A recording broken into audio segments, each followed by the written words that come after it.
Hello दोस्तों, आप सभी का स्वागत है मेरे YouTube चैनल पर।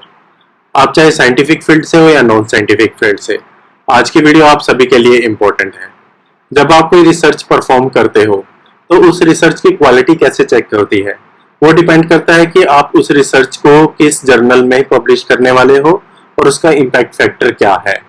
आपने देखा होगा कभी कभी एक स्टूडेंट एक साल में 4 रिसर्च आर्टिकल पब्लिश कर देता है और कभी कभी एक स्टूडेंट एक साल में एक रिसर्च आर्टिकल ही पब्लिश कर पाता है।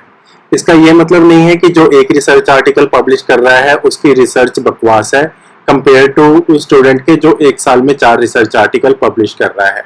तो रिसर्च की क्वालिटी कहाँ चेक होती है? रिसर्च की क्वालिटी चेक होती है इम्पैक्ट फैक्टर से। तो जो स्टूडेंट एक साल में एक रिसर्च आर्टिकल पब्लिश कर रहा है लेकिन उसके रिसर्च का इम्पैक्ट फैक्टर 7, 8 या 6 से अबव है, तो एक उसे बहुत अच्छी और बहुत ब्यूटीफुल रिसर्च माना जाएगा कंपेयर टू उस स्टूडेंट के जो 4 रिसर्च आर्टिकल पब्लिश कर रहा है लेकिन उन सभी का इम्पैक्ट फैक्टर 1.5 या 2 से नीचे है। तो ये बहुत जरूरी है इम्पैक्ट फैक्टर का जानना आप सभी के लिए, और ये भी जरूरी है उन स्टूडेंट के लिए जो एम फार्मेसी में रिसर्च गाइडेंस के लिए अपने सुपरवाइजर की सिलेक्शन करते हैं।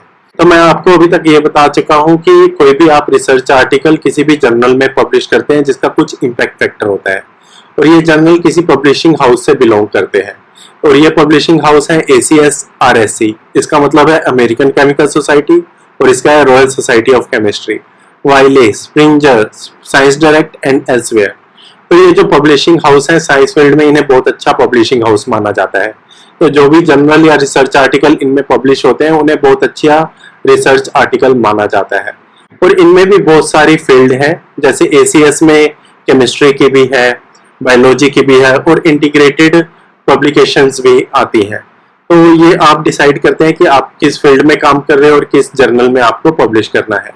तो जब आप किसी जर्नल में अपना रिसर्च आर्टिकल सबमिट करते हो तो वो वहाँ पे या तो एक्सेप्ट होता है या रिजेक्ट होता है।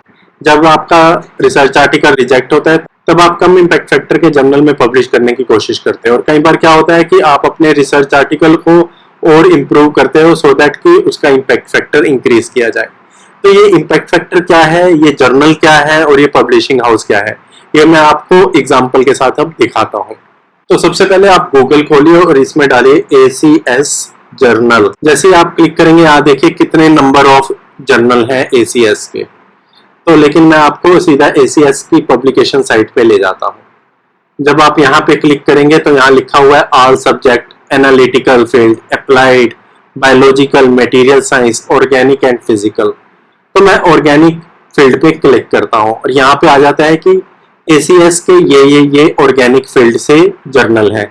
तो जैसे मैं आपको ऑर्गेनिक लेटर पे क्लिक करके दिखाता हूँ, तो अब आप देख सकते हैं कि ऑर्गेनिक लेटर ये केमिस्ट्री बेस्ड रिसर्च करता है और इसका इम्पैक्ट फैक्टर है 6.072।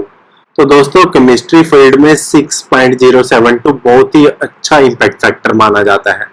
अगर किसी का भी रिसर्च आर्टिकल 3 से लेके 6 इम्पैक्ट फैक्टर के बीच में है केमिस्ट्री फील्ड में, तो उसको एक अच्छी रिसर्च मानी जाती है। तो अब आप कंपेयर कैसे कर सकते हैं किसी भी दो जर्नल को? तो ऑर्गेनिक लेटर का आपका हो गया इम्पैक्ट फैक्टर 6.072। तो इसके अलावा आप देख सकते हैं कौन कौन से है केमिस्ट्री के। यहाँ पे लिखा है जर्नल ऑफ ऑर्गेनिक केमिस्ट्री। इस पे जब आप क्लिक करेंगे तो आप देख सकते हैं कि इनका इम्पैक्ट फैक्टर कितना मेंशन किया हुआ है। तो यहाँ पे इम्पैक्ट फैक्टर इनका मेंशन किया है 4.1, 4.16 से कम है। मतलब जो ऑर्गेनिक लेटर है उसमें जो रिसर्च आर्टिकल पब्लिश हुए हैं उनकी वैल्यू ज्यादा है कंपेयर टू JOC। और कुछ लोग मेडिसिन केमिस्ट्री फील्ड में काम करते हैं, वो पब्लिश करते हैं जर्नल ऑफ मेडिसिन केमिस्ट्री में। तो जब आप इस पे क्लिक करेंगे इसका भी इम्पैक्ट फैक्टर देख लेते हैं कितना है। तो यहाँ पे लिखा हुआ है इम्पैक्ट फैक्टर 8.039। मतलब इसका जो इम्पैक्ट फैक्टर है वो ऑर्गेनिक लेटर से भी ऊपर है। तो इसमें हाई क्लास अच्छी रिसर्च पब्लिश होती है। ठीक है, तो ये हो गया high research impact factor journal. अब आपको पता चल गया है जर्नल क्या होते हैं और इम्पैक्ट फैक्टर का क्या रोल है। अब आप किसी भी फैकल्टी के वेब पेज पे जाएं, वहां पे पब्लिकेशन खोलिए और पब्लिकेशन में आप देखेंगे कि उसने रिसर्च आर्टिकल पब्लिश किए हुए हैं डिफरेंट जर्नल में। तो जैसे कि यहाँ पे इन्होंने ये पब्लिश किया है ऑर्गेनिक लेटर में, तो आप यहाँ पे चेक कर सकते हैं ऑर्गेनिक लेटर का इम्पैक्ट फैक्टर क्या है। ऑर्गेनिक लेटर इम्पैक्ट फैक्टर तो दिखाया हुआ है 6.005। तो मतलब ये बहुत ही अच्छी रिसर्च पब्लिश करते हैं। तो आप ऐसे ही इंडिया में जो भी यूनिवर्सिटी में आप एडमिशन ले रहे हैं या जिस किसी भी ब्रांच में है, जैसे कोई एम फार्मेसी का स्टूडेंट मेडिसिन केमिस्ट्री में उसने एडमिशन लिया है, तो वो अपने डिपार्टमेंट के सभी फैकल्टी का प्रोफाइल ओपन करके उनके रिसर्च आर्टिकल देख सकता है कि वो किस इम्पैक्ट फैक्टर के हैं, और उस बेसिस पे वो डिसीजन ले सकता है कि वो उसे एज ए सुपरवाइजर सिलेक्ट करे या नहीं करे। तो ये आप कहीं भी इसे चेक कर सकते हैं और ये बहुत आराम से चेक हो जाता है। जैसे ये ACS केमिकल बायोलॉजी में भी पब्लिश करते हैं, तो आपको मैं दिखा देता हूँ ACS chemical biology impact factor.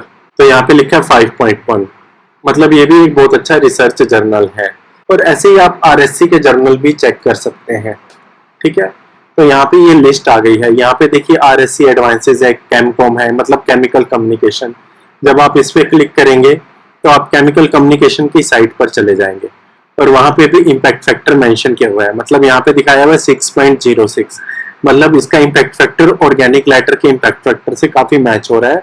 तो मतलब दोनों ही एक ही लेवल के रिसर्च जर्नल है, मतलब यहाँ के जो भी आर्टिकल हैं वो एक ही लेवल के कंसीडर किए जाते हैं। तो दोस्तों ये थी मेरी आज की वीडियो, जिसमें मैंने आपको इम्पैक्ट फैक्टर की वैल्यू के बारे में बताया। और ये इम्पैक्ट फैक्टर बहुत मैटर करता है आपके करियर में, चाहे आपको फार्मा इंडस्ट्री में जॉब लेनी हो या अमेरिका में फर्दर स्टडी के लिए जाना हो, क्योंकि वो जरूर पूछेंगे कि आपका कोई रिसर्च आर्टिकल है या नहीं है। अगर रिसर्च आर्टिकल है तो उसका इम्पैक्ट फैक्टर क्या है, उसकी क्वालिटी क्या है, वो सब चेक करते हैं। और अगर आप जब जॉब इंटरव्यू होता है एमफार्म के लिए, प्लेसमेंट इंटरव्यू, अगर आप उसमें ये सब बता देंगे, अगर आपसे क्वेश्चन पूछते हैं इम्पैक्ट फैक्टर क्या है, तो अगर आप ये भी बता देंगे तो आपके सिलेक्शन होने के बहुत चांसेस होते हैं। तो ये दोस्तों छोटी छोटी बातें हैं, आपको अपने माइंड में रखनी पड़ेंगी। तो ये थी मेरी आज की वीडियो। अगर आपको पसंद आई हो तो इसे लाइक कीजिए, शेयर कीजिए और मेरे चैनल को सब्सक्राइब कीजिए। So thank you for watching this video.